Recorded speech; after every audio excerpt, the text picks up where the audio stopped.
I spending 50 hours wiring up a wiper motor that's for a car that's never going to see rain?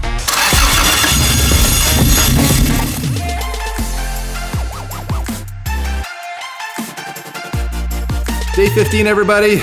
Welcome back to Celica, my 1977 Toyota Celica, and day 15 means we're supposed to finish this build today, Pete, and I've just added a bunch of new items here because we've finished so much work that we're getting down to the vinegar strokes. We're going to finish this thing soon, but it's not going to happen today. But we are going to be a lot closer to my prediction of 15 days than to Pete's prediction of 28 days. You've gone over, DP. So I think we can say I'm winning here, right? Once you go over, right? This isn't Price is Right. I think it's a closest to game, but you know, I can make the rules, you can make your rules, but I think we will end up closer to 15 to 28, which is a good thing for both of us. Yes. But it's a win all around because we do have other cars to build here. As much as we want to run these ITBs open with the trumpets showing and blaring, we're going to be sensible human beings here and add some filtration because after all, Dave does want to keep this motor alive. It's going to be on the racetrack. It's going to be on the road. There is going to be debris and dirt. So what we're going to do is reuse some of Dave's old setup. As you can see, this is an SQ Engineering setup from his old ITBs, the 48 millimeter ones. And this is the Piper Cross filter that he had on it.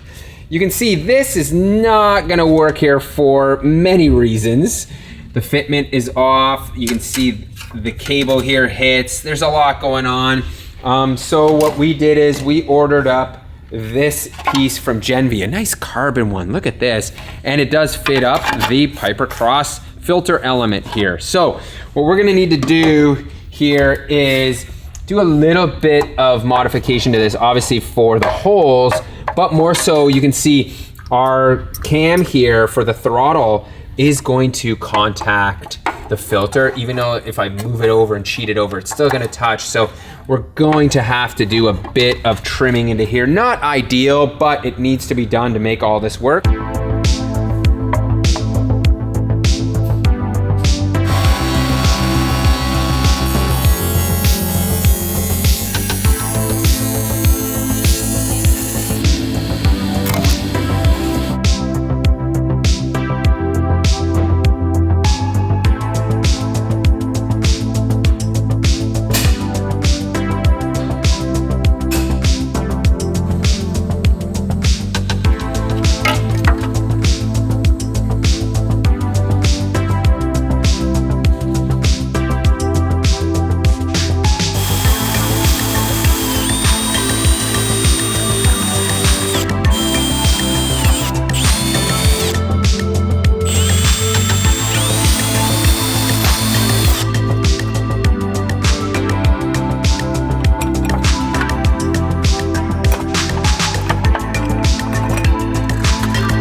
There it is, our sexy carbon airbox with the Piper Cross filter. I'm gonna take it off just so you guys can marvel the setup here. And as you saw, we did have to do a little bit of modifying to this box down the side here to get it to clear the cam. But you know, we JB welded stuff, which JB Weld seems to work so well with the carbon, didn't it, DP? It did work really well, yeah. Bonded it up. I almost forgot. I know some of you are gonna ask what type of thread locker I used on those bolts for the ITBs, and I'm using the Permatex orange thread locker, and this stuff is high strength removable. So it's kind of perfect in this scenario where it is going to prevent them from coming loose, and it is a high strength, but it is removable with hand tools. So it's not like we're gonna put them in with, you know, red and they're never gonna come out. So it's still very serviceable, but it's gonna give you that reassurance that you want from not losing a bolt and, heaven forbid, it getting sucked in, right? One of the other things that we do need to take care of in the engine bay is this, which is an idle air control motor. And the reason you want one of these is when an engine is cold and you start it up with the throttle bodies, they don't adjust themselves. So the amount of air it takes to get the engine running while it's cold is adjustable through one of these stepper motors. And all it does is bypass air and let air through, and it makes the car idle well until it comes up to temperature and you're ready to rock. So the alternative is Dave could just like sit there with his, you know, foot on the pedal for 30 seconds or whatever to warm it up. This car surprisingly already ran pretty well the last time we started it, so maybe Matt Panic has something figured out, but we are gonna put this in anyways because there will be a varying amount of conditions that Dave's going to be running, you know, this car in. So you wanna have it. I ran a vacuum line from the vacuum block that I'm gonna hook up into here. You can see I built this ghetto fabulous little plate here. Usually, I'm not sure what this, it's a Ford product? Is it a Ford product? Yeah. I was gonna say, I don't know what it's from, but anyways, it would bolt up to a Ford intake manifold, and this time it's bolting up to Beamsy here. Well, Master Nam is back in the house here to wrap up, or we hope wrap up what's left of the wiring, including the gauge cluster, and you've also been busy here on the laptop kind of like mapping some things out, is that right? Yeah, I was trying to make sure we connect everything, like the USB connector, all like the turn signal horn stuff, pretty much everything else just to get the car up. And we're pretty close. Yeah. We're almost there, and once we check everything, make sure everything's working well, then we're good to go. And I did lose the sub-harness to the headlights. Yeah, you lost a bunch of stuff, so we gotta make everything again, and hopefully we'll get that done. We're just doing it all over again. It's great.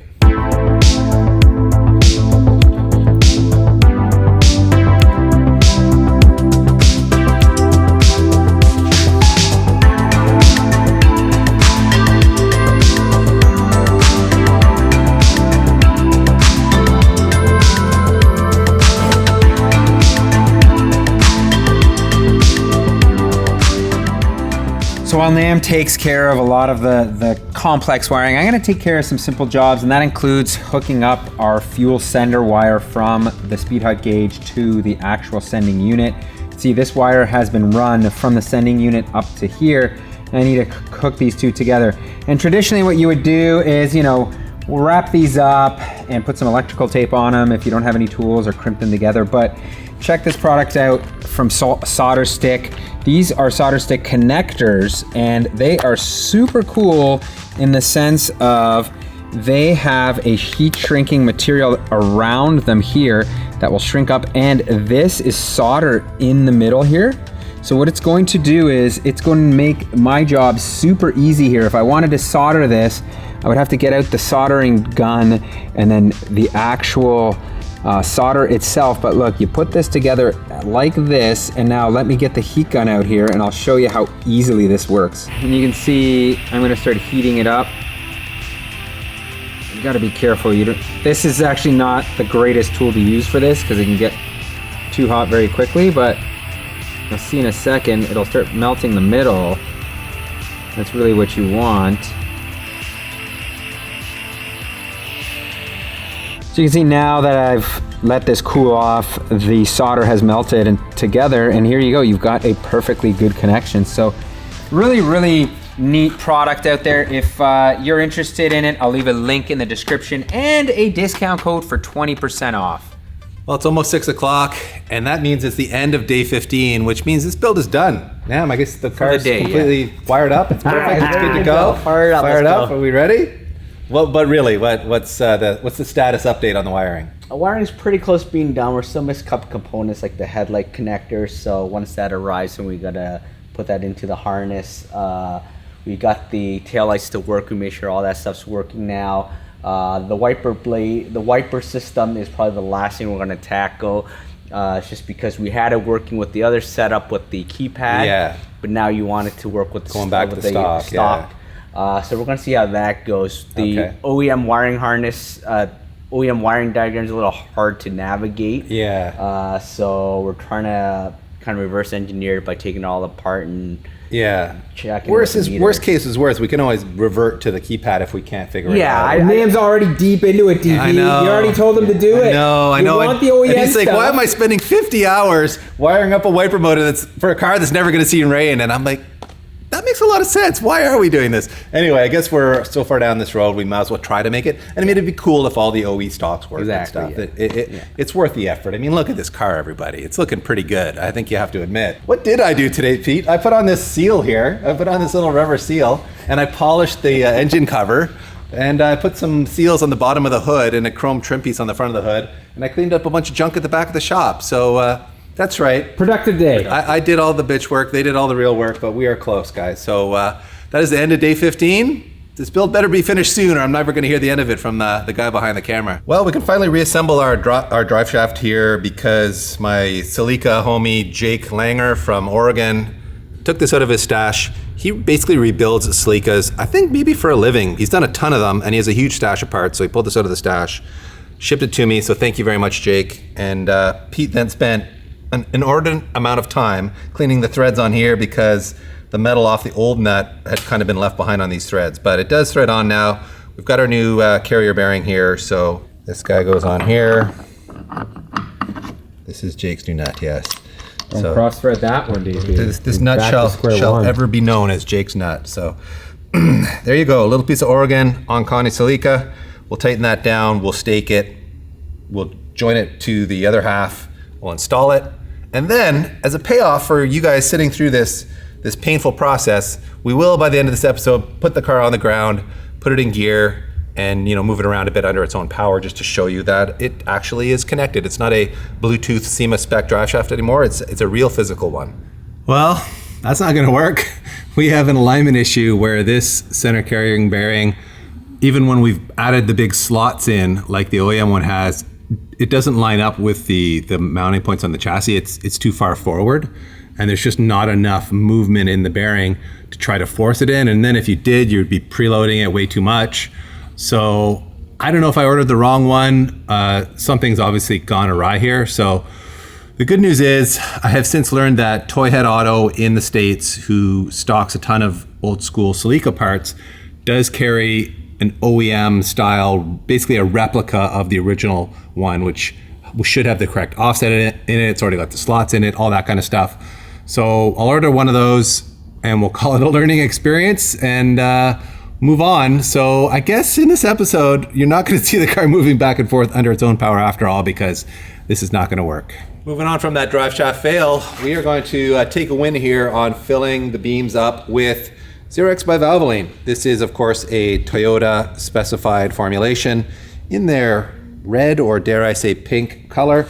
We are using the airlift system like we always do, and some of you have commented in the past that the hose is full of air, so aren't we drawing air into the system? But what we do is actually fill the hose with water. So it looks like air, but it's a clear liquid in there. So it's pressurized. You can see it's holding like 26 PSI, and it hasn't dropped at all, which means we don't have any leaks in the system. HG. Oh, sorry, HG. And now it's time to turn some knobs here and watch some coolant flow. So we got to open them both, I guess, APT? Yep. There we go. She's flowing. Just putting our beautiful red Koyo rad cap back on here, which complements the red beams on the valve cover so perfectly. There's so much goodness happening in this engine bay, and we will, of course, run the engine up to temperature with a funnel here full of coolant so that the system can burp itself. But generally speaking, with that airlift system, there's no air in the system, but we do that as a precautionary measure. Anyway, we're not going to show you that because it's boring. And another boring job that we're going to do right now that we're not going to bother showing you is bleeding the brakes and bleeding the clutch. So just kind of buttoning things up here, guys, which means we're getting really close to this being a running and driving car. As a wrap on day 16, it wasn't a very productive day for us. It was a lot of setbacks and small frustrations, but we're going to try to go out on a high note here by firing up Beamsy here to make some noises.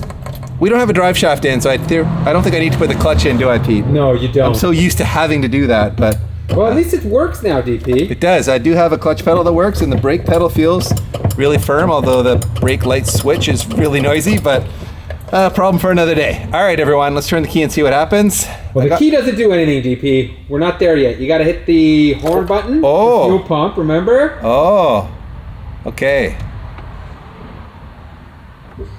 There goes the fuel pump. And then start her. Start her up. Off the key or on the key No, pad? it's got to be off the pad. Pad, oh, okay. All right, here we go.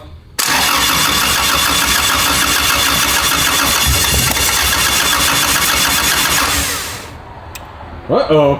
Try it again.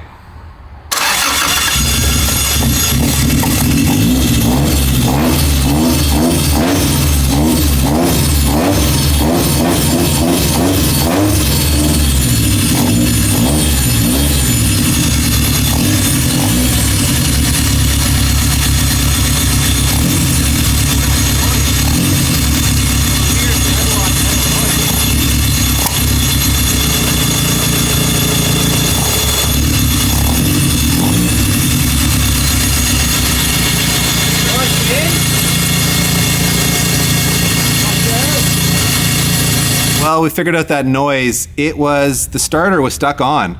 So when I turned the motor off at the ignition key here, the noise goes away. And as soon as I turn the ignition key on, it'll start to try to fire it without me even pushing this button. Anyway, hopefully we didn't do any damage to the starter or the flywheel letting it run that long with that noise, but we're gonna find out the hard way here. And is this a wrap on this episode, Pete? Are we done? And to answer my own question, yes, that is a wrap, everyone. This episode is officially over, but we are coming to you from the future. As you can see, the glass is in there, the trim is around the windows, and this car is this close to being done. So in the next episode, you will see it finished. It's gonna be done in its final form. I won't give away what day count that will be, but very, very excited to be basically in the death throes of this build. And very excited to then get it on the dyno, show you guys what it sounds like, and take you for a ride in it. So that is all coming up very, very soon. And thanks again for watching. Thank you for your patience on this build. We know it's dragged on maybe a little longer than some of you would have liked, but we hope some of you have enjoyed this fairly deep dive, detailed look at what it's like to really build a car from, a bare chassis to what is now very, very close to being a truly running and driving car. So thanks for watching. Give us a thumbs up, give us a like, and remember to drive fast, take chances, and never trust a man who goes by his initials. Right, PT?